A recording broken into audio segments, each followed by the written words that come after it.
Oke, jadi welcome back to Silent Trader Academy channel. Masih berjumpa kembali dengan saya, Om Silent, di kesempatan morning briefing untuk tanggal 31 Agustus 2021. Jadi sebelumnya mohon maaf nih untuk MB yang hari Senin gitu ya, itu tidak ada karena memang saya agak cukup sibuk selama hari Sabtu minggu kemarin. Ya, kita ada project di VVIP. Saya juga kasih konsultasi benar-benar private ya, gitu ya. Jadi private ke saya yang konsultasi hampir 200-300 orang, itu saya private, saya bedah portonya gitu. Jadi memang cukup sibuk dan tidak ada waktu untuk buat morning briefing. Nah, tapi seperti biasa nih ya, udah ada requestan juga, cukup banyak requestan hari ini. Dan seperti biasa kita akan mulai pembahasan morning briefing kita itu dari rekapan trading. Jadi di hari Jumat itu kita punya rekapan nggak ada ya teman-teman ya. Kita no trade, no trade loss, no trade done, profit. Jadi BEP lah. Oke, lalu kita start.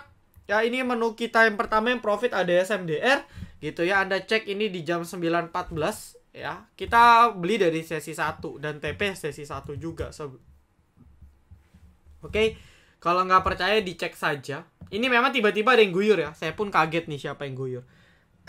SMDR ini 9.14 ya. Ya di sinilah berarti. Sorry. Tanggal 30 di sini. Ya. Kurang lebih lah ya teman-teman ya di sini. Baru jalan itu mendekati jam 1 lah. Jam 11 lewat tuh baru jalan. Seperti itu. Jadi untuk SMDR. Lalu berikutnya ada menu sore kita di tanggal 26, itu di hari Kamis. Ya, Mari Aba itu pun baru TP tadi gitu ya, dan mungkin ya Mari Aba masih bisa masuk watchlist sih. Ya tadi Mari highestnya di 590. Saya sih TP di sekitar 580-an ya, dapat 4%-an. Lalu untuk Aba TP kita 720 735, tadi Aba sempat ke 725. Kayak gitu. Jadi lumayan banget untuk dapat profit 2% dan 4%.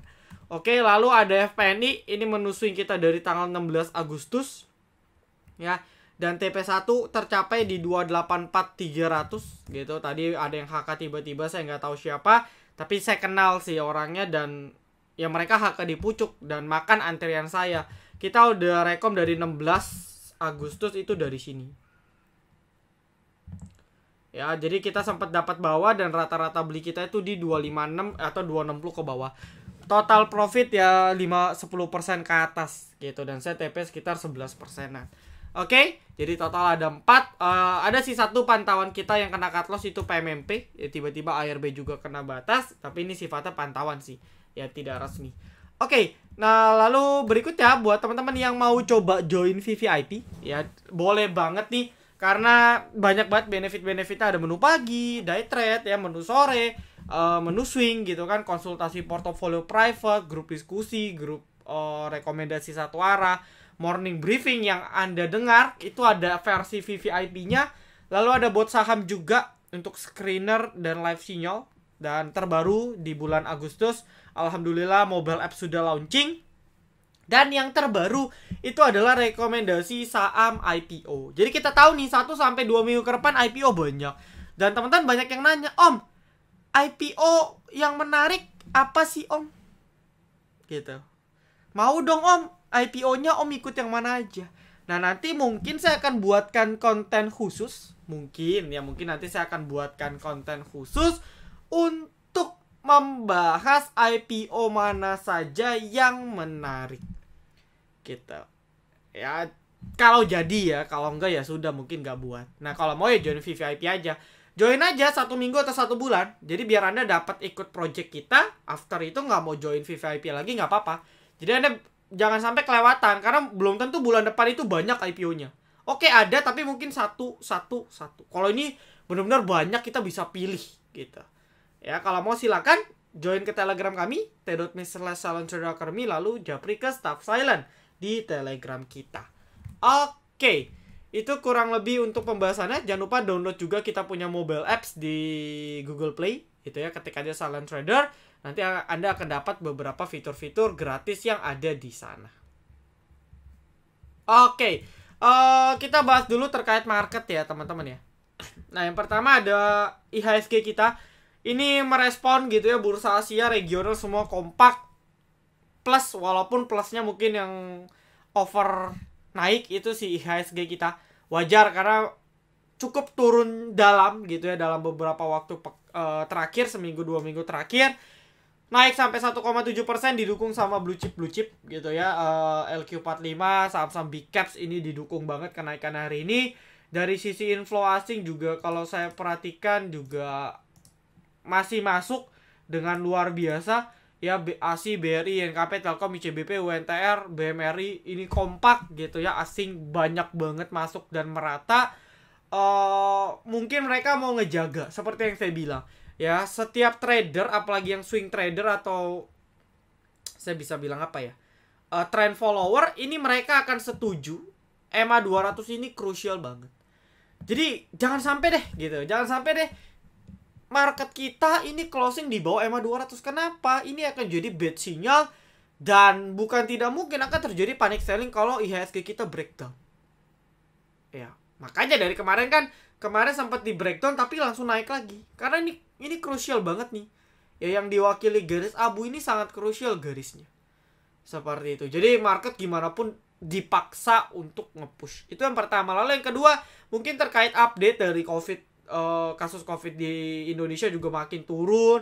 Nanti malam ada pengumuman tentang PPKM diperpanjang atau tidak, tapi nampaknya sih masih oke, netral. Nah, yang lebih jadi katalis positif ialah kalau bahasa simpelnya ya, itu tap off-nya ditunda gitu kan. The Fed sudah mutusin dovish gitu ya, sehingga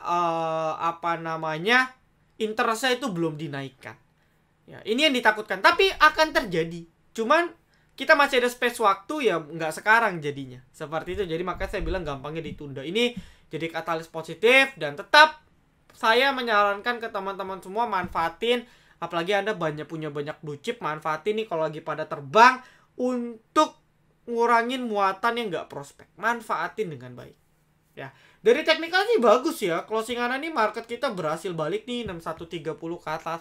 Nah tinggal kita cek besok ini kuat atau enggak ya. Takutnya nih besok market kan sudah naik cukup tinggi ya. Jadi takutnya kalau market sudah naik cukup tinggi nanti seperti ini nih ya, openingnya naik gitu, bentar doang naik, bentar doang habis itu turun. Jadi hati-hati, besok bisa lanjut naik, tapi waspada koreksi. Jangan beli pucuk besok gitu. Hati-hati koreksi jangka pendek yang mungkin terjadi ya. Kita masih harus benar-benar wait and see karena market masih belum confirm nih ya, patternnya belum kebentuk nih, malah jadi sideways sekarang. Oke, ini terkait IHSG kita.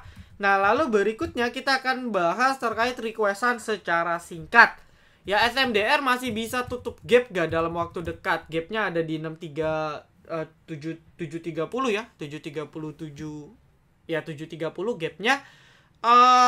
Kalau diguyur ini susah, karena tadi saya cek itu di sesi 2 ini distribusi nih tiba-tiba. Saya nggak tahu ada apa, kenapa didistribusi. Saya pun udah TP tadi di 715 ya kan. Nah kalau seperti ini dalam waktu dekat susah. BBKP, saya pribadi BBKP ada pegang jebol 480 470 saya out ya. IDPR ini saham gorengan ya, akan tiba waktunya saham gorengan ini akan sideways atau kembali ke habitat. Tapi sih kalau mau komitmen selagi dia di atas 200 saya rasa Anda masih bisa hold ya, bisa cicil 220 ke bawah. MLPL resisten di mana? MLPL resisten terdekat itu di sini ya, di 515 ya. Dari kemarin nih 515 510 ini nggak tembus-tembus. Nah, kalau sekali bisa ditembus, wah kenceng nih. Mungkin ya nextnya di sekitar 550 nextnya. Kalau jebol 515. Oke, Demas udah naik tinggi ya. Saya sih nggak mantau jujur kalau untuk Demas. Mungkin ada bagi dividen, Anda cek aja dia bagi dividennya kapan. Biasanya Demas kalau ditarik itu, kalau nggak memang ada event, ya dia bagi dividen. Karena dividen Demas tuh gede biasanya. Krusialnya dia harus bisa lolos di atas 190 191 ya. Dia kalau belum bisa balik angka ini masih kurang bagus. Ya nanti takutnya dia lanjut turun lagi nih seperti ini. Oke, itu untuk Demas. Citra, Tekim, Wifi, saya akan bahas Citra. Ya, properti terlihat tadi uget-uget ya. Uget-uget itu dia ada pergerakan properti construction. Ini mulai kompak terlihat naik, tapi waspada juga, takutnya masih false. Untuk Citra sendiri, kalau belum bisa jebol di sekitar 885 ya. Kalau belum bisa break di sekitar 885, 880, saya rasa masih cukup berat nih. Ya. Nah, ini kan udah mepet ya 880, 885. Kalau besok bisa beneran dijebol, ini cukup menarik untuk kita perhatikan. Ya. Oke, KRW ini. Nah, model-model KRW, YNDX atau emiten apapun yang tiba-tiba Anda nggak pernah dengar digoreng, itu karena apa ya? Itu karena kompetisi mirai. Jadi Anda lihat dalam seminggu kemarin semenjak digoreng si KRW, ini naik turunnya signifikan banget. Ini jadi bahan copetan gitu oleh peserta-peserta dari kompetisi. Jadi hati-hati nih. Ya, jarang banget yang Lokara, ada sih beberapa yang memang Lokara besok lanjut naik, tapi mayoritas itu lebih banyak yang dibanting. Tadi ada KRW, kalau nggak salah ada Bima naik ke 146, dibanting ke 127 dan lain-lain sebagainya. Apa ya, saya lupa tadi. Ya pokoknya banyak lah. Ya, tadi saya lihat ada beberapa. Oke. Lalu BBKP sudah behit.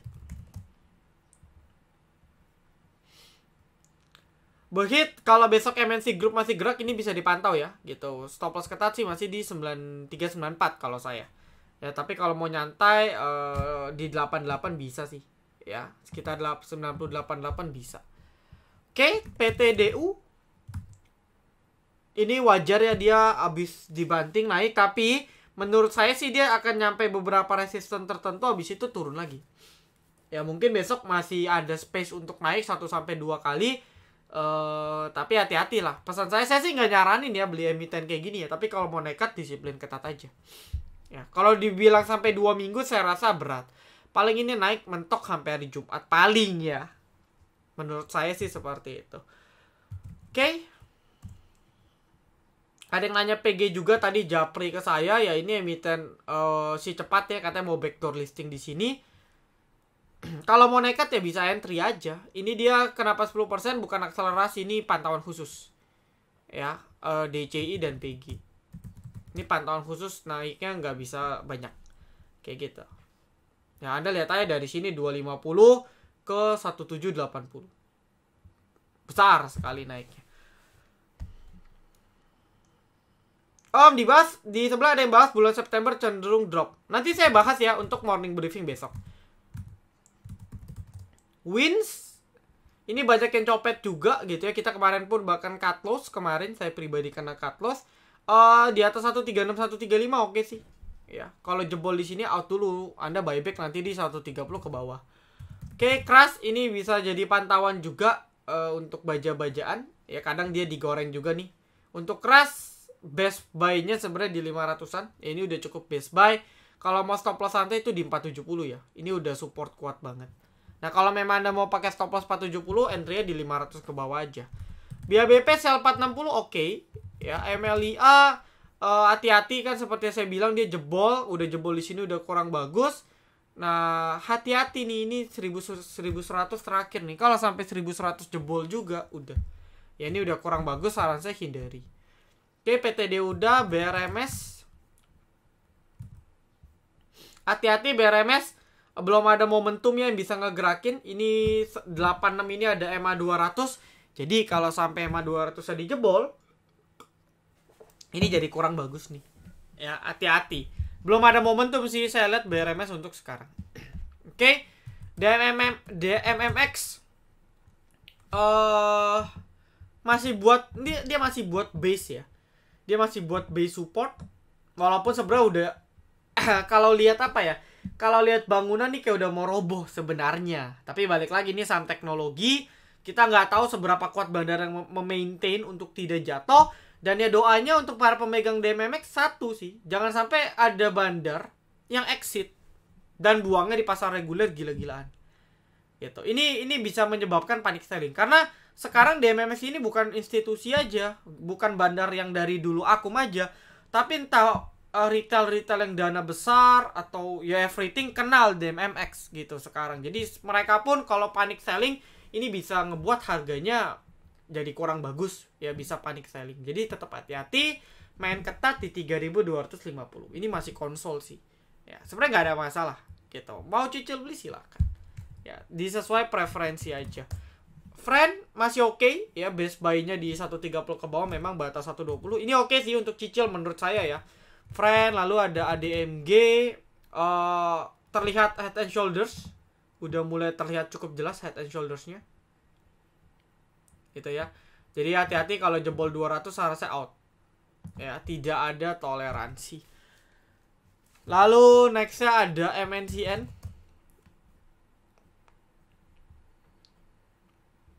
Ini break ya. Tadi break di sekitar 875. Menarik nih kalau dia break 875 itu dia punya target next itu di 900. Ya 900 ke atas. Oke, ini yang versi santai ya. MNCN, BMTR nih. Emiten-emiten versi santai. Tapi kalau mau yang gila ya BABP, Bohit dan kawan-kawan. BRPT belum ada pergerakan. Justru hati-hati kalau jebol 1025. Ya tapi selagi dia kuat di atas 1025 dia akan potensi membawa lagi ke atas 1100 ke atas. Jadi dia sideways nih. Beli support, jual resist. Beli support, jual resist. Itu menurut saya bisa. Ya, lalu berikutnya real dan truck. Saya ke real saja. Seperti yang saya bilang, real emang emitennya nggak bisa ditebak. Hati-hati selalu buat yang beli real di pucuk. Nah, kalau mau coba besok bisa dilirik nih. Ya, besok bisa dilirik. Tapi tunggu ya. Kalau misalnya besok dia langsung ARB dan ARB-nya cukup tebal gitu ya. Tebal dalam arti kalau kita umpamakan, ini agak error ya. Oke, ini ARB-nya sih nggak kekunci. Contoh apa ya? SMDRD. Nah, kalau tiba-tiba tebal begini, misalnya jutaan, ratusan ribu lot, nah Anda sabar dulu. Tapi kalau besok dia ARB-nya nggak langsung ke lock, nah ini Anda bisa perhatiin nih. Ya. Target 9493 ya. 9493 ini ada support. Dan menurut saya ada potensi dia bisa nutup. Jadi dia cuma nyentuh, habis itu dia rebound. Tapi tetap ini saham-saham gendeng. DAX kenapa suspend? Jadi banyak ya. Saya sih nggak ngikutin DAX secara khusus, secara dia punya apakah lagi ada kasus, lagi ada sengketa, atau memang kalau dilihat dari pergerakan nggak mungkin. Jadi suspend itu bukan serta-merta suspend itu bukan serta-merta karena pergerakannya. Jadi ada beberapa faktor cash real ya terkait PKPU di suspend. Nah, kalau berkaitan dengan DAX katanya ada sengketa. Saya nggak tahu sengketa apa dulu. Itu ada sengketa dengan induknya si DAX. Saya lupa PTA siapa gitu. Itu dulu sempat ada sengketa gitu ya, ada kasus di tahun 2020-an. Nah, sekarang saya nggak update tuh, mungkin masih kelanjutan dari situ. Nah, Anda cek aja, baca-baca berita. Ya, saya pun kaget, saya nggak ada beli DAX ya, saya belum beli karena saya bilang ke member, DAX kita tunggu aja di 160 ke bawah. Taunya di suspend. Nah, kalau kayak gini, saya nggak tahu nih. Ya, ini bisa seminggu lebih harusnya. Ya, jadi saya mohon maaf untuk DAX, saya nggak tahu kenapa. Funda kurang bagus, mau tahu teknikalnya MGLV. Ini emiten apa namanya? Akselerasi ya, teknikalnya bagus sih gitu, dia breakout di 123. Kalau nggak salah warannya juga gerak ya, saya nggak tahu nih, kayaknya warannya udah mau maturity date deh ya. Kemarin warannya ada pergerakan. Kalau akselerasi jujur kadang pola akselerasi itu agak beda ya, jadi saya masih kadang mantau. Nah, karena lotnya tipis, hati-hati. Tapi kalau dari teknikal dia breakout ya, teknikal bagus breakout gitu. Kalau memang dia komitmen swing, dia akan pullback. Nah, pullbacknya ke berapa ya? Mungkin di 123 ke bawah paling. Ya, atau di 130 ke bawah dia pullback ya, ke 125-an. Ya, 124, 123 baru nanti lanjut naik lagi. Gitu. Jadi kalau mau entry ya tunggu pullback. MNC udah, PTD udah, SMRA.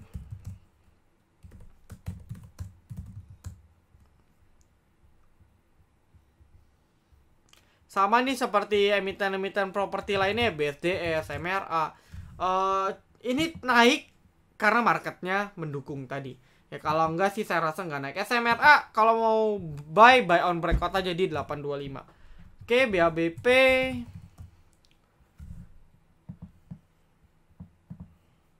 BHBP oke ya kalau daily-nya ya.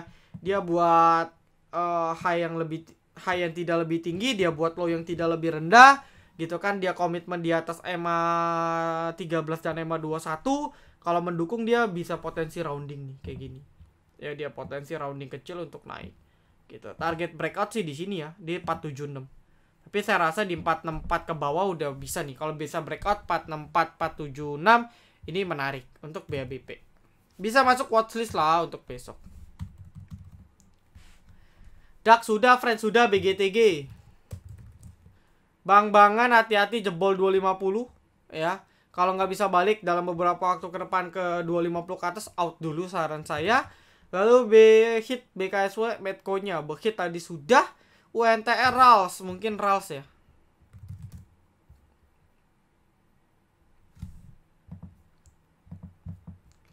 Oke, untuk RALS masih sideways sih. Ya, hari ini technical rebound, wajar ya, semua juga technical rebound membal di support. Tunggu dia bisa benar-benar lolos 650 ke atas, saya rasa baru menarik sih. Ya, atau kalau mau konfirmasi akhir di 675 gitu. Tapi saya rasa dengan dia bisa lolos di 650 ke atas sudah jadi sinyal bagus untuk RALS itu naik. Ya ini perusahaan bagus kok kalau RALS. Anda bisa cicil murah saat ini udah lumayan. Lalu terakhir Rance, ini bagus banget nih ya watchlistnya. Tadi saya juga ada sempat ngecek gitu, sempat beberapa kali copet juga pribadi. Ini perusahaan bagus banget gitu ya. Anda kalau tahu Rance ini Rance Market, dia memang targetnya menengah ke atas gitu. Jadi pandemik justru saya kan punya kenalan orang retail ya, justru dia ini malah buka cabang. Ya, kayak contoh di Taman Anggrek, saya lupa supermarket apa yang tutup, dia masuk. Gitu. Jadi malah dia ekspansi gila-gilaan pas pandemi. Kenapa? Karena target dia menengah ke atas. Jadi pandemik ini nggak ngaruh, malah dia entah kenapa jadi bener-bener ekspansi gila-gilaan. Jadi secara bisnis oke, cuman saya nggak tahu ya, saya nggak ngitung dia punya valuation, but technical oke, dia all time high. Ya. All time high gak? Ya all time high. Jadi menarik untuk copet-copet. Cuman lotnya agak tipis sih. Ya tipis lotnya. Oke, lotnya tipis jadi hati-hati. Ya, jangan sampai kecopet seperti itu. Oke, jadi kurang lebih itu untuk saya nggak ada watchlist dulu. Ya nantilah paling watchlist IPO deh saya share di hari apa ya? Mungkin morning briefing untuk besok kali ya. Jadi ditunggu aja MB besok. Saya akan bahas review juga untuk bulan September dan IPO apa yang menarik. Saya tetap thank you teman-teman semua. Good luck. Salam Trader Academy. Be silent, be patient, be cuan.